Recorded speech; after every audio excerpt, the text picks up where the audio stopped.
Really excited to host this panel today. I'll let the panelists introduce themselves. Well, maybe I'll start. I have the mic at the moment. So, hi everyone. I'm Carlos. I'm a partner at Faber. My personal background, I started working in cybersecurity for a few years. So my background's in computer science. I then went off to Oxford to do my MBA, and I started my own company there. So I'm co-founder of Seeders, which is today one of the leading equity crowdfunding platforms in Europe. We were recently acquired by a US company. At the same time, back in 2017, I joined Faber as a partner. So Faber is an early stage VC based out of Portugal. We invest typically from pre-seed up to Series A, with three main investment themes. So one around AI and data, so machine learning, computer vision, natural language processing, big data, cybersecurity, and so on. The other one around ocean tech and climate tech, so more focus on sustainability and kind of carbon emissions and so on. And the third one is around Web3. On which we've worked with Protocol Labs, as Ruben was saying, on the accelerator program, and we're super excited about that. We tend to be kind of very active investors, so we're all ex-entrepreneurs, operators, and so on. So we always like to kind of be close to the teams and work with the teams and get involved. Tickets ranging from around 100K about to 1.5 million euros, and investing globally in companies that have some sort of connections with Europe. So that's me and Faber in a nutshell. Hey everybody, I'm Gabriel. I'm the managing director and founder of Tachyon. So for those of you that don't know, Tachyon is the Web3 accelerator for the most ambitious founders in Web3. To date, we've backed over 90 companies, 90 founders since 2017. Our companies have collectively raised about 150 million at close to $1 billion in valuations. Over 60%, give or take, of our founders end up raising a round from amazing investors like Faber and others coming out of our demo day. About myself, previous 3-time founder, 2-time EIR. I've built venture-backed companies. I've built N-of-1 companies. I've built, if you name it at this stage, I've probably built it. But having been a founder and a builder myself, I really love that 0 to 1 phase. It's probably my favorite. I tell founders all the time, your business, your startup will never be better than the early days, I promise you. So I really love working with founders at the earliest stages. Been in crypto since 2018. I came in at the height of the bear market, so this is probably the second or third bear market I've seen, and these are my favorite markets. Builders build in bear markets, and I'm very excited. So yeah, happy to meet all of you, and thank you for inviting us on this panel. Great. So since you mentioned the bear market, it's obviously been a really crazy market for fundraising, and it's been super turbulent.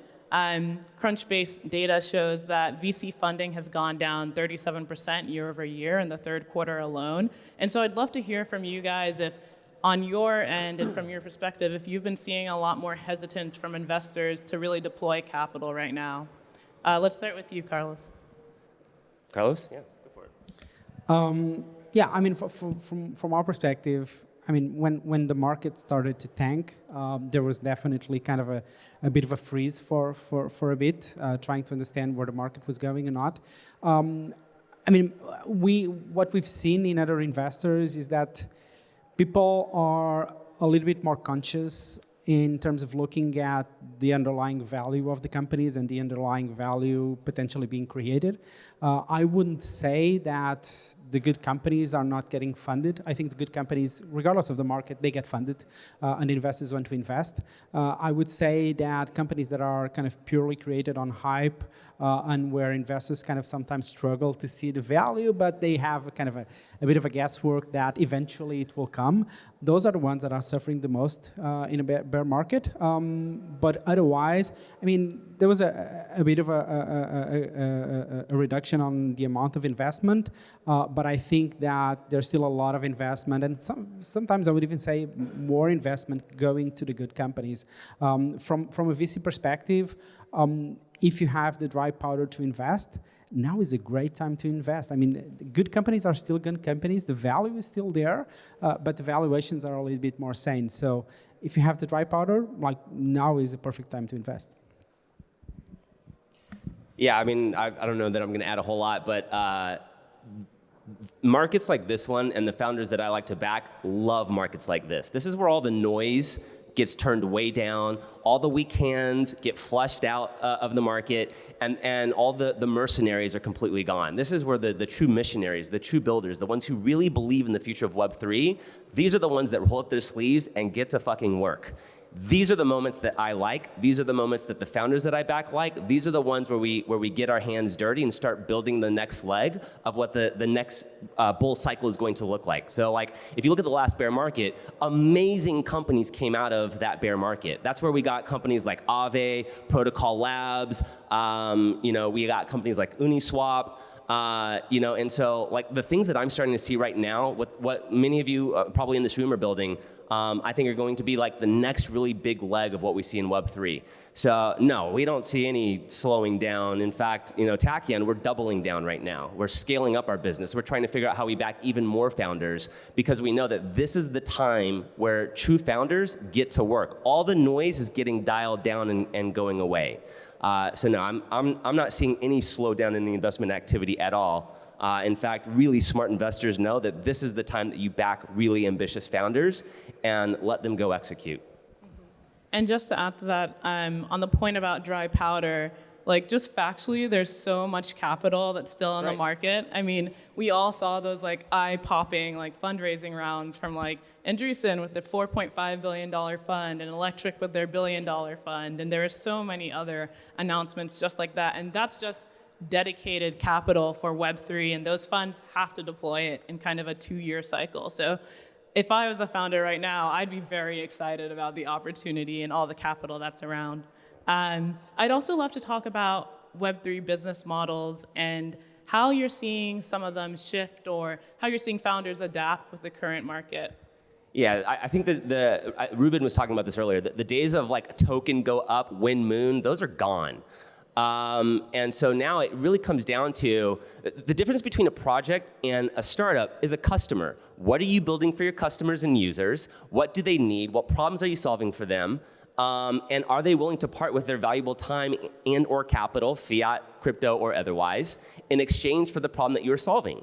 So, I think the things that we're starting to see, like, for example, I'm seeing a lot of NFTs now with real utility, real use cases. I mean, even Tachyon, we launched an NFT to our community called Sigma Pass. And if you're a Sigma Pass holder, whether you're a founder, investor, mentor, or what have you, you can get access to something called Sigma House. So think of this as like a distributed Soho house that's available at large events. Even here in Lisbon, actually, we launched Sigma House Lisbon. So as an NFT holder of our Sigma Pass, you can unlock this exclusive benefit and get access to Sigma House and meet up with other founders, other mentors, and other investors in the Tachyon ecosystem. So we're seeing like really cool and creative actual use cases that are coming to bear because things like the NFT marketplace are massively depressed, because token prices are massively depressed. People are thinking about what is my actual business model, and how do I actually make money? How do I create value in this market, with my users and my customers? So yeah, I don't know.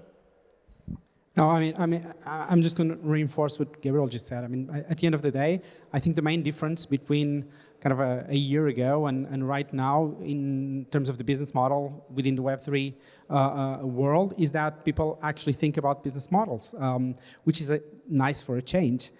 So I think now it's all about like building just for the sake of building and just for the sake of technology. This is not a great time. But building to try to solve people's problems, to make processes more efficient, chains more efficient, to help them scale, to increase speed, to increase value created, now is the perfect time to build. Like, as Gabriel was saying, like I started Seeders back in 2008. That was kind of right after the Lehman Brothers collapsed. It's a great time, like it's perfect, it's perfect. So if you really are bringing value to the market, if you're really focusing on addressing hard problems, hard tech problems, hard problems that people are suffering with, like there's no better time than right now. Awesome. +1. I also agree. I think a lot more people now are saying like token Y instead of like token when. So I guess another thing that when I talk to other investors, they sometimes, I think they really struggle to understand like what the Web3 market looks like and like how they should be sizing this market, like how they should be conceptualizing like how broad it is and like how much capital is there. And so would love to hear like how do you go about kind of understanding like these business models when you're like looking at investments yourself or sourcing them? Happy to start with that. So I tend to draw a parallel with what we're going through with Web3 to what I saw back in the 90s with the boom of the internet. At that time, I was kind of like super into it, very, very early days, like 9,600 baud modems. Probably you don't have any idea what a modem is, but that's how I accessed the internet. And it was a purely kind of anarchist, chaotic kind of place where information flowed freely and you could do and be whoever you wanted and there were no rules. And I'm sure you can kind of see the parallel with today's Web3. Things evolved, but back then, like most people that I talked to, they were saying like, well, the internet that has no use, like this is kind of a super niche thing, a bunch of kids playing around, this is not going anywhere, there's no business use for this. And in reality, like the internet is more like the blood of today's world. I look at the Web3 in more or less the same way. So right now, lots of people talking like it's a bunch of kids kind of playing around. I think we're a little bit more mature than that right now, but it's still very early days. We're still kind of in the very beginning. So the way I look at it is I draw on my experience from the boom of the internet, and I look at businesses that can build the new internet of tomorrow that address kind of infrastructural problems, the problems that we're still dealing with in the Web3 world. Kind of, can they build better infrastructure and improve the infrastructure that they have right now? Can they build and start building kind of use cases that address what the enterprise is looking for? Can they provide better services to the enterprise? Because if they can do that, if the enterprise players are not ready to buy today, they will be ready to buy tomorrow, and they're going to need it tomorrow, and they will have to start building today. Are they addressing kind of deep technological problems in what we have in terms of technology today? Are they building the toolkits to allow more developers to enter the Web3 space and to start building better solutions? These are the kinds of stuff that I'm looking at mostly. And if they're targeting these things, then we're definitely interested. But more than anything, it's a lot like investing in a Web2. It's, do you have the right team? Are you guys the right kind of people? Because even if you're wrong about the product, if you're wrong about your basic assumptions, like the best teams will kind of be able to build amazing products. So yes, we're focusing on the utility, we're focusing on the business cases, we're focusing on our deep belief that the Web3 will be the blood of tomorrow's world. But are you an amazing team? Like, that's the ultimate question for us. Yeah, maybe the only thing that I'll add there, because I think Carlos said it very well, is great founders create their markets, right? So like, if you look at like, if we took an analogy from Web 2, for example, nobody thought a business model like Airbnb could possibly exist. Staying in a stranger's bedroom, are you fucking kidding me? Like, that's not gonna happen. Yet those founders, to your point about great teams, cockroaches, they pushed through and created that market. And I think we're gonna see a lot of that happen in Web 3. When I first came into crypto back in 2018, if you looked at the DAUs on like DApp Radar, for example, it was maybe like 1,000 or 1,500. I mean, there was nothing happening. There wasn't a lot of activity, but there was a lot of builders kind of building mostly off of instincts, but then listening to market demand and making really fast iterations and going through that iteration cycle really quickly.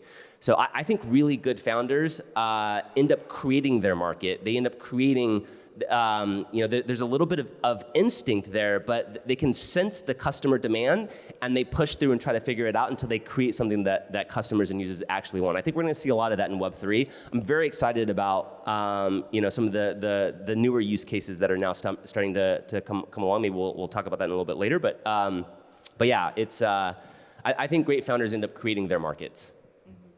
That's great. I feel like we're already talking about it, so would love to have you guys elucidate a little bit more what you're really looking for in a good team. I think a lot of companies will come to me and ask, what do investors want to hear in that pitch?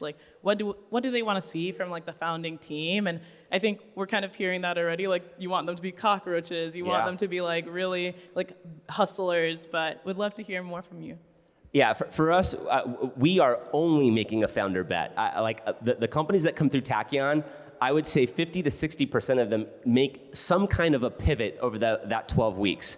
So whatever idea you have, whatever, what your early product looks like, it's probably going to look very different before you start talking to VCs, institutional investors, et cetera. For us, we're making an early bet in founders, right? So I look for the qualitative things, right? I look for grit. I look for perseverance. I look for somebody who has it's inevitable when you talk to them. They are going to make this thing happen come hell or high water. They're going to push through whatever it's going to take in order to make it happen. And you can sense that when you talk to a founder who's really mission oriented. They see a vision of the world, the way the world needs to look, and they are going to push through to make it happen. Now, that doesn't mean that they romanticize about their technology. They don't romanticize about, maybe that early version of the product that they built in the hackathon. They're loose in how they're going to get there, but there's a persistence, a grit, right? So a lot of investors will call it founder market fit, right? All that means is that this founder that they know something about the space or the industry that they're operating in. They have an instinct that's primarily driven from their point of view in the world, but they spend a lot of time with their early users and early customers and trying to figure out what that end product is actually going to look like. So I would say for us, I don't even care about your product as you come through Tachyon. I'm really making a bet on you as a founder and your team and your ability, again, some of those qualitative measurements, grit, perseverance, personality. So I think you hit the nail on the head. It's a lot about grit. It's a lot about kind of drive. It's a lot about passion as well for what you're doing, and that meaning something to you. I sometimes play around, although I'm mostly serious about it. Sometimes play around that if a founder is starting a business purely for the money and purely to get rich, is an idiot because. Yeah, odds are that's a really bad economic bet. If you look at the odds of you succeeding, that's silly. You should be doing something else. There's a lot better ways to get rich. But if that's a problem it's not that you want to solve, it's a problem that you need to solve because you can't stop thinking about it. That's the kind of founders that we're looking for. And then there's a lot of other characteristics. We want people, it's difficult sometimes to understand, but once you kind of start talking to people and seeing lots of founders, you can kind of start to identify it. You want people that are convinced enough that they're right to keep pushing forward, but at the same time are thirsty for more information and are thirsty to be challenged. You should be confident, you should be a bit cocky, but at the same time, you shouldn't be so cocky that you're not willing to listen to anyone else, okay? It's a fine balance sometimes.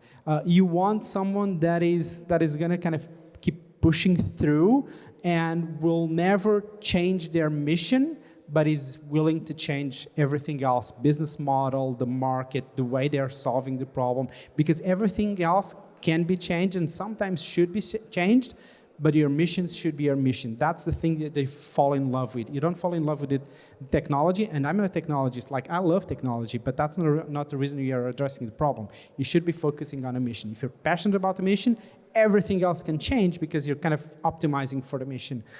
So there's a number of characteristics that are really important for us when we look at a founder. We also look at a team and whether they have kind of complementary skills. They don't have to have all the skills, but they should have kind of at least an understanding of what skills they still need so that we can help them kind of build a strong team. There's a bunch of stuff, but I think these are kind of the most important for me. That drive, that grit, that kind of need to win and to survive, that passion for the mission, and a self-understanding of their abilities and the team's abilities and what they need to kind of make the team work as a whole. Totally agree. I feel like a lot of times founders think that like pedigree is the most important thing or the technology, but at the end of the day, we're just looking for passion and like dedication and someone who's coachable. So just switching gears a little bit, Web3 has been around for some time now. You know, Bitcoin was launched in 2009, IPFS and Ethereum came out in the 2010s. And so we've been through a couple bear markets. Like this is Protocol Labs' third bear market, actually.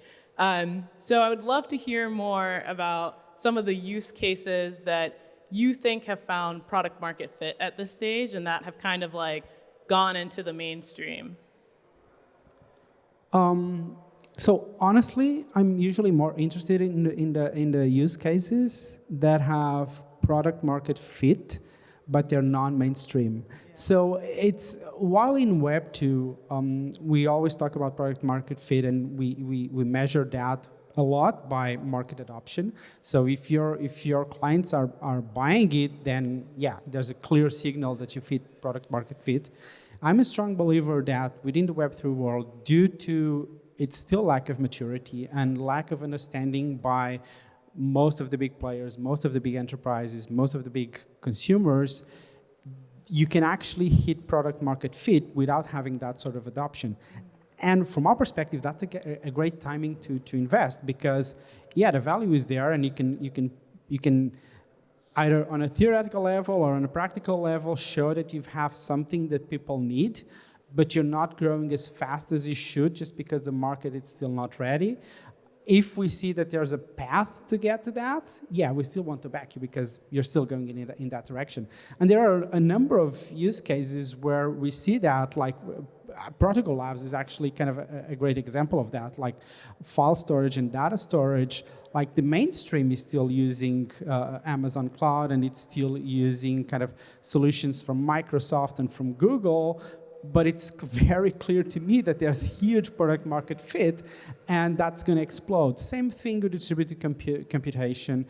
Same thing with anything that we already have that is already distributed and it's being provided by the traditional players, and the Web3 players are kind of tackling that market, and sometimes the enterprise is just not adopting that because they don't see the brand behind it. Like we always kid about the fact that nobody gets fired by buying IBM. It's a little bit of that as well. Like people are still buying worse solutions just because they are not going to get fired by buying the big brands. But file storage, data storage, distributed communications, distributed computing, those are use cases that are the bread and butter of distributed models and of Web3, but they don't have the mainstream market adoption. That doesn't mean that they don't have product market fit. So that's kind of my view. Yeah, I think you said it great. I don't think I'm going to add a whole lot other than like, you just look at where we are in terms of like the stack, right? So like maybe the crypto native unicorns would be like a Coinbase or an OpenSea. Right, developer tooling, like those kind of things, I think have kind of hit. I wouldn't call it mainstream adoption, but certainly if you look at whether you're assessing their TAM, market value, what have you, you're definitely starting to see significant traction, lower down in the stack. I look at companies at the pre-seed seed stage. I look at like early prototype versions. So I tell my friends all the time, like the cool thing about my job is I get to live in the future because I see the absolute bleeding edge of crypto and Web3. That's typically where we're backing founders. So there is not a lot of product market fit at that early stage. There's a lot of building within a circular economy. But I think if you look just for market signals, you'll again, Coinbase, OpenSea, I think those are the kind of the mainstream adoption type of plays. Great. And then one last question, and then I'll open it up to the audience, is can you tell me about a use case in Web3 that you're most excited about, something that you've seen? Yeah, I'll show my book. I was actually catching up with one of our founders last night at Sigma House. A company that I'm very excited about is called WeatherXM. So I don't know if any of you know them. WeatherXM, the way that I explain them is think of helium, but for weather data. So they are now the largest decentralized weather network. And I love crypto. I love crypto that touches the real world, like physical things, infrastructure, because you can use things like tokenomics, incentive design to create a better mousetrap. And I think that's how we end up engulfing a lot of Web2 business models.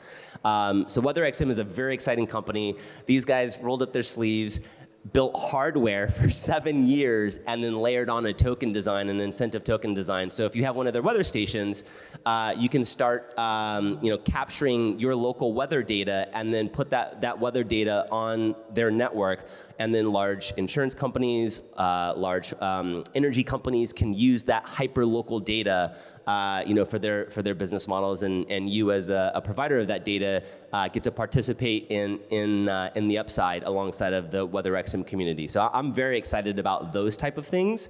Again, it's kind of like this Web 2 to Web 3 bridge, type of use cases. I think that's very exciting. I know WeatherXM really well. They're a great team. I think I met them like a couple of years ago, and I'm all into IoT and all that, so I love them. Great company. From my perspective, look, my answer to these may be very different tomorrow. I get excited about stuff very, very easily. But one of the companies I'm super excited about has to do with a business model that we at Faber like very much, and it has to do with data and kind of managing data, extracting information from data, kind of everything about the data pipeline. And there's one company, for instance, that came out of the accelerator that we did with Protocol Labs, and we invested, called Camus. And what they do is basically they help people use the data that they already have, and companies use the data that they already have, put it out there. Other people kind of transform that data in a verifiable and transparent way, and someone else can use that data for themselves, and the value just flows down the chain, and it's transparent and it's verifiable, and it tackles a problem that has to do with kind of sharing data and using data in a kind of open and distributed way. So that's one of the use cases that kind of we're excited about now and that we've invested in. Awesome.